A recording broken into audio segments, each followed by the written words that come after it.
I never imagined someone as successful as Mr. Thompson would ever notice me. I was just an intern, quiet, hardworking, but painfully awkward.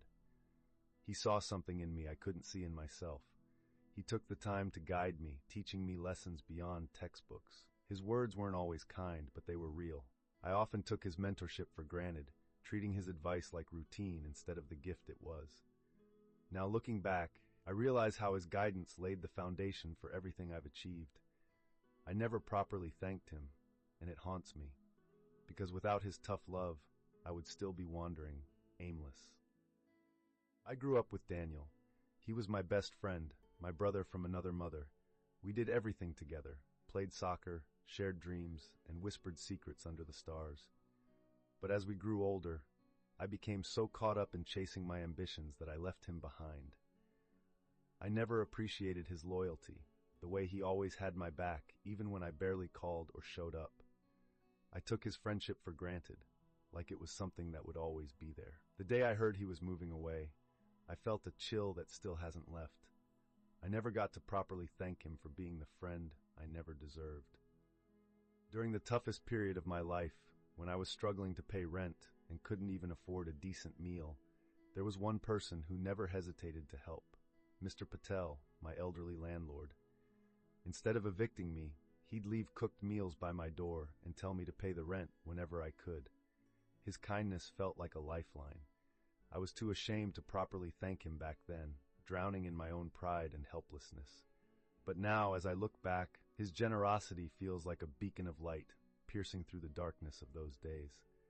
His actions taught me that compassion doesn't always come with grand gestures.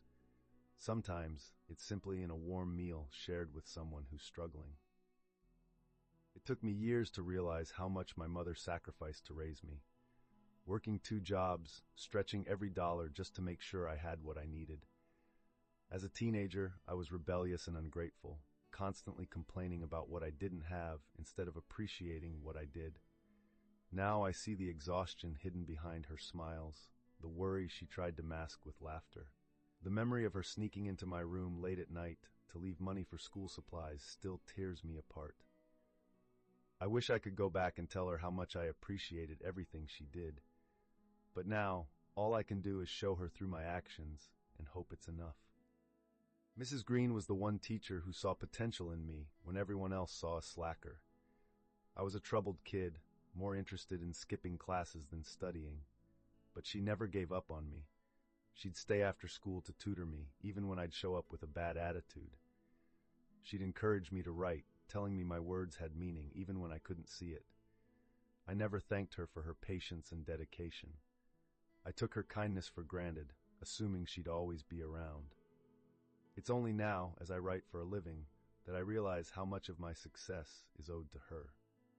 Sarah was my first real relationship, and I treated her like a footnote in my own story. While I chased dreams, she was the one holding everything together, supporting me, cheering me on, making sacrifices I never even acknowledged. I was too focused on my goals to see what was right in front of me. By the time I realized how much she'd given up for me, it was too late. We parted ways, but her kindness and patience are etched into my memory. I never thanked her for loving me unconditionally. Now, I can only hope she found someone who values her the way I should have. I was stranded at a bus station one winter night, broke, exhausted, and desperate. A stranger named Mike noticed my distress. Without hesitation, he offered me his only coat and bought me a ticket to get home. His kindness was unprompted, selfless, and unforgettable. I never saw him again, but his generosity made me rethink everything about how I viewed humanity. It's humbling to realize that sometimes the greatest acts of kindness come from those we never expect. I wish I could thank him. Wherever he is, I hope he's been repaid 100-fold for what he did that night. My brother and I had always been at odds, fighting over petty things that seemed so important back then. We went years without speaking, letting bitterness fester between us. It wasn't until our father's funeral that I realized how much he'd tried to reconcile. Letters left unread, messages ignored, and through it all, he kept trying. I took his attempts at reconciliation for granted, dismissing them as insincere. Now, standing before his grave, I finally understand the weight of those missed opportunities. I can only hope he somehow knows I'm sorry and that I appreciate the love he kept trying to show me. My younger sister Emily always had a gift for art. I used to dismiss her passion, telling her to focus on something practical. But while I climbed the corporate ladder, she quietly created beauty. When she invited me to her first exhibition, I went more out of obligation than support. It was only when I saw her paintings, each one filled with emotion and soul, that I understood her dedication. I realized how much I had belittled her dreams, never acknowledging her courage to pursue them. Now her art is celebrated worldwide, and I'm left wondering if she ever knew how much her talent truly inspired me. As I sit here reflecting on my life, it's astonishing how many people I've failed to thank. Their kindness, guidance, and patience built the person I am today. I was always so focused on moving forward that I never took the time to look back and appreciate the hands that lifted me up. Now my only hope is that by sharing this, I can honor them in some way. Gratitude is not just about saying thank you.